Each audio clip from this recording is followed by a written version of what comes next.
Welcome back to Druid Grove, my truest travelers. I'm Druid Dave. And if you ever feel like you're constantly overthinking, feel compelled to over-explain, or constantly people-pleasing, then this video's for you.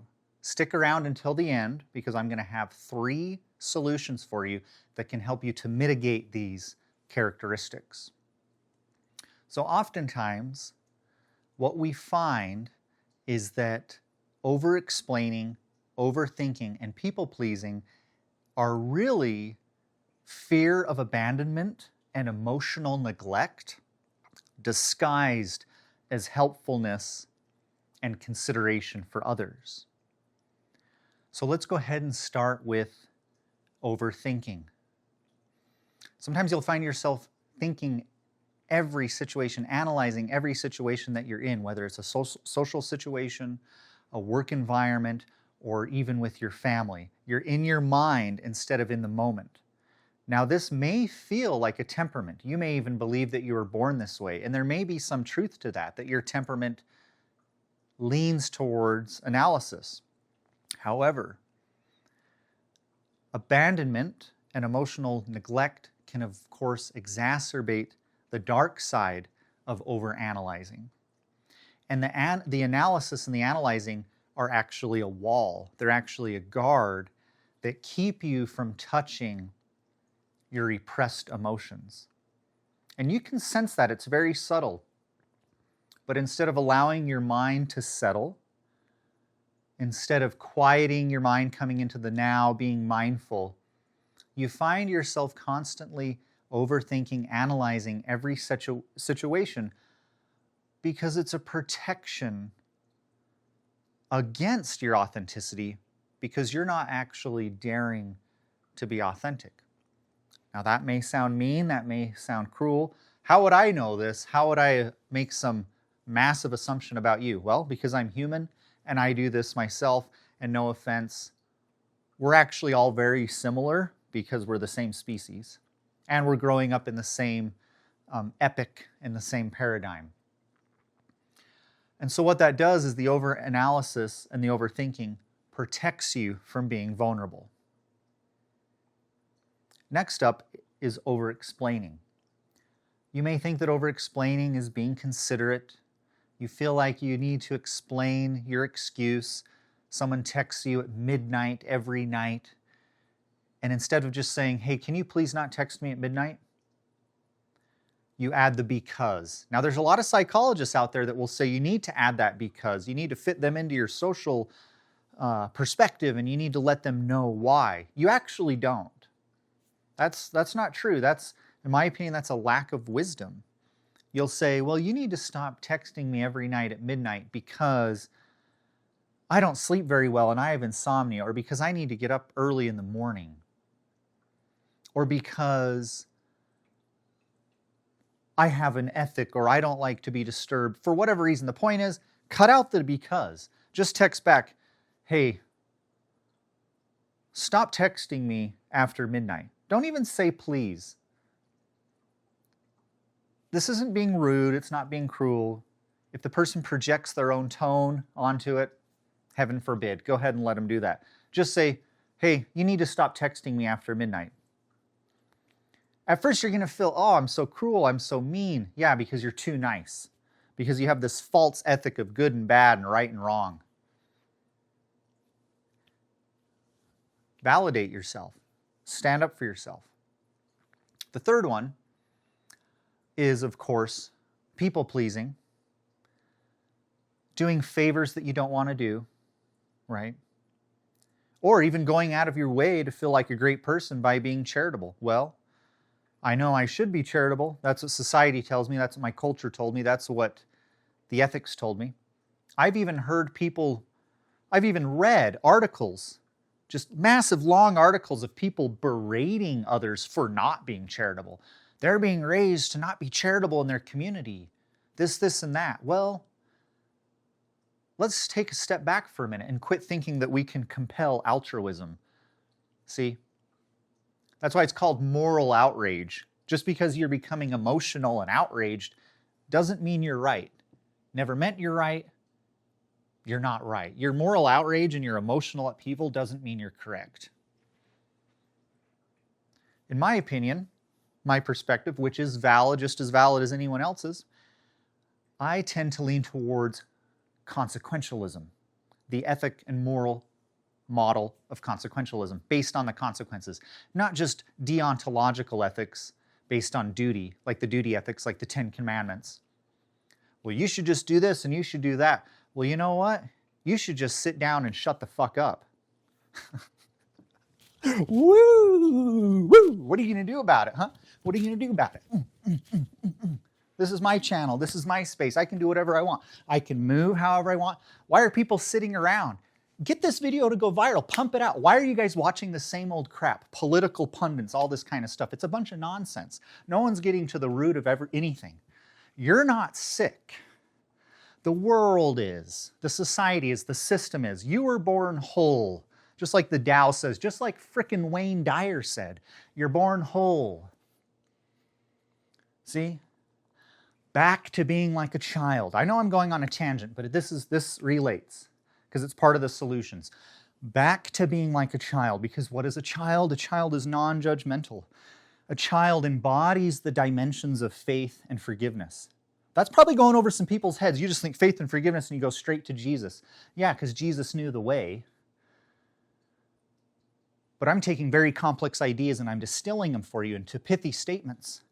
They're embodying the dimension of faith and forgiveness. Now go and figure that out for yourself. Don't just listen to me and say this is something someone said and appeal to authority, just like most people do because it's their duty to follow the commandments or it's their duty to fit into society. Really embody and conceptualize what I'm saying here. Become innocent like a child, because a child is full of curiosity, pure faith, beyond hope. You don't need hope with pure curiosity and faith. And they're non-judgmental. They embody the dimension of forgiveness.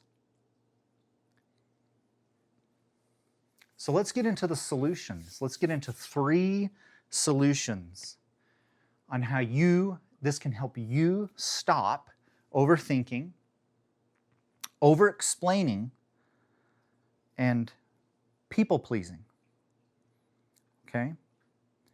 So the first one, any situation that you're in, social, at work, with family, doesn't matter where it is, go with your gut instinct. Go with your intuition in that moment. Because the truth is, our identities are transient. Everything is impermanent permutations. There ain't no static identities and there's no static world. Doesn't matter what you are in that moment, whether you're tapping into your true temperament and authenticity that's aligned with your spirit, or whether there's some amalgamation and a mixture of your adaptations and your reactive adaptations and your karma from this life. It doesn't matter. Where you're at in that moment, where you're standing in that moment, go with your first thought. Go with your first feeling. Whatever you want to say, very first thing without overanalyzing it, especially in a friend group or even a work environment, or heaven forbid you offend a customer. Go with your gut instinct. Go with your intuition. Say exactly what's on your mind right when it comes into your mind. Now you could say there's all kinds of caveats and exceptions. Well, what if I'm in a dangerous environment or whatever, this, and that?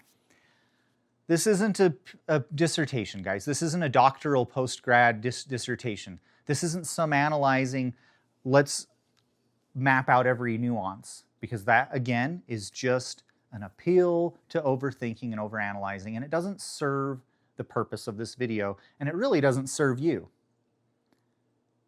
If you think you're in a dangerous environment and you speak what's on your mind and you think you're going to get punched in the face, maybe you should just get punched in the face. I'm serious. Maybe that should be a wake-up call to get out of that environment if your environment is that dangerous.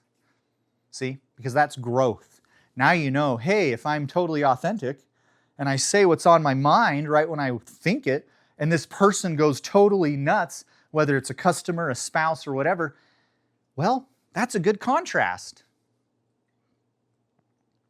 So repressing and suppressing and things and thinking, well, I'm going to protect myself to be wise. Okay, fine. Maybe there's some situation where it might end in your unaliving or something, but that's very rare. So the point still stands. The wisdom, the greater wisdom to actually protect yourself and protect your authenticity is to say exactly what's on your mind. It's not to do this mental gymnastics of, well, I'm actually going to say the opposite or nothing at all to protect myself. No, that's a weaker ethic. That's a weaker wisdom. Dare to be bold. I'm serious. Dare to be bold. This is wisdom. This isn't foolishness. Thinking that you can constantly fawn or that you can constantly people please, that's being a fool. You're the fool. So wake up. So, say what's on your mind. That's number one. Go with your gut instinct, intuition in every situation. Doesn't matter. You only live once anyway.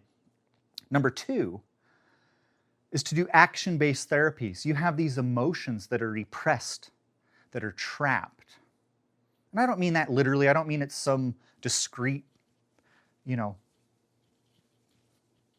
thing in your body. I mean that the fascia and everything, of course, we embody that as subjective emotion, and our subjective perspective is valid. So we feel it as trapped emotion. I'm not talking about the true neuroscience of how it all works, and I'm not saying it's some discrete entity or object that's trapped in your fascia. I never said that. The science doesn't say that. People like to play straw mans. Never said that. That's not the point. Anyway, you can tell I'm getting jazzed up. I don't care.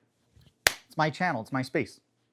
So, go do some action-based therapies. Now, not necessarily athletic or really physical. In this case, because you have repressed emotions, right, that were never validated, they were never nurtured, they were never cultivated, you need to do something that allows those emotions to be expressed. Most often, that's going to be some type of art form, whether you like playing music. Notice I didn't start with writing, because every cliche podcast out there says, start journaling and writing. It's so odd. It's like, hey, has no one ever heard of music and music therapy? It's like everyone that starts with writing and journaling, no offense, just obviously is a tell that they're not a musician. Because music saved my life, and there ain't nothing that works as well as music. Music is the #1 best therapy in the entire world. That's my opinion. But guess what? From my perspective, my opinion's a fact. That's how everyone else acts. That's how everyone else thinks. Guess what? Writing and journaling, it's okay. Whatever. I'm actually a pretty polished writer, but whatever. Doesn't hold a candle to playing music. So do something emotional. Ooh, art. I love art. Painting, sculpture. Personally, for me, it's all about playing music, and it's all about maybe possibly sculpting. I'd love to get a potter's wheel and start sculpting things. I'm more visual, more tactile, like using my hands. I play the guitar, play some hand drums, right? So do some type of art form for the second solution to allow those emotions to be expressed, because I'm telling you right now, nothing allows my emotions to be expressed more and to swell up inside of me and to come out as pure euphoria and bliss as much as playing guitar, as much as playing music. So keep that in mind. If you don't play music, start practicing. Sit down, stay focused, learn how to play a musical instrument, because you're going to benefit from it in the end, okay? So that's number 2. Number 3 is the simple no. And it doesn't always have to be no. You don't always have to say no. You can also bargain. Someone's coming up to you with some type of favor that they need, or some type of request, or worst of all, some unrealistic expectation or some damning demand. And you're just like, wow, does this person think I'm their slave? Right? Had that happen the other day. Had some person treating me not only like I was an idiot, they were treating me like I was their slave. And boy, oh boy, their spirit to me felt like evil. They felt so dark to me. They're lucky I was in a professional setting. Let's just put it that way. So, and I'm jazzed up. I don't care. What are you going to do about it? What are you going to do about it? Ooh, you're going to dislike the video. Whoa, you're going to unsubscribe. You're going to say that I'm going crazy. Guess what? Maybe you're crazy. Maybe you're crazy because you just listen to all the false narratives that go on and on all over the YouTubes, and people talk about the most mundane crap, and then you think that it's like enlightenment or something. Your identity is transient, impermanent permutations. There ain't no you, there never has been, there never will be. The true authenticity is acknowledging the impermanent permutations. So, that's why it doesn't matter. So here we go. And that's the fun of it. That's what's great, because we're here to create and we're here to change. You want to be in the flow. You want to be in the river. You want to be in alignment. Right? So you can bargain your point of view. Your perspective is valid. So you could tell the person just straight up, no, I don't want to do it. And if you feel cruel, that's your trauma response speaking. That's not reality. That's not God. That's not the universe. Because guess what? There's absolutely nothing wrong with saying no. Or you can bargain and say, well, I'm going to do it if you do this for me. Some people don't like that. They're like, man, they only do stuff for me if there's like something in it for them. Yeah, who are you to think you can compel altruism? Like you're the moral authority? You think everyone should just do things for you, and if they don't, then they're a horrible human being? Or there's a lot of people that think like, especially young men in this generation aren't standing up and they're not doing enough charity for their community. Go look at yourself in the mirror. Become innocent like a child. We're going back to that. Become innocent like a child. More non-judgment. And I don't care if I am agitated. I don't care if I got the angst. You know what I'm saying? This world's going totally crazy right now.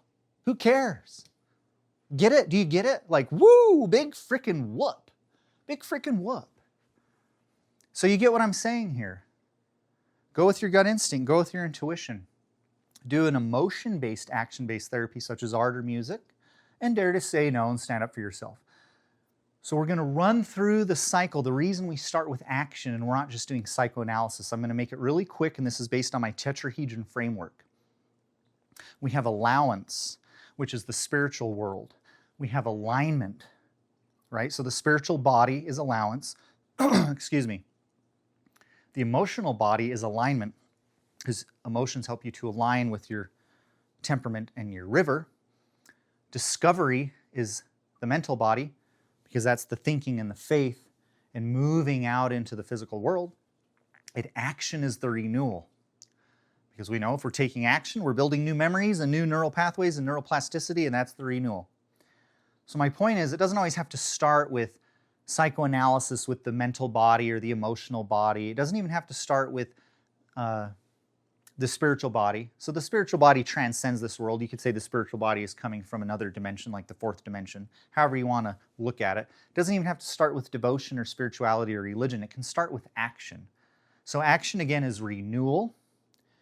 And this is what the somatic therapy is showing. And obviously, I'm a huge proponent of somatic therapy. And the renewal, the action, expresses allowance. So the cycle, and all of our bodies are connected. It's not supposed to be overly complicated. It's just supposed to show that you can actually start at any point on the wheel or any point on the tetrahedron. I just use a tetrahedron because there's 4 vertices. It's just a simple symbol to use. But you can see the action is renewal. And the renewal expresses the allowance.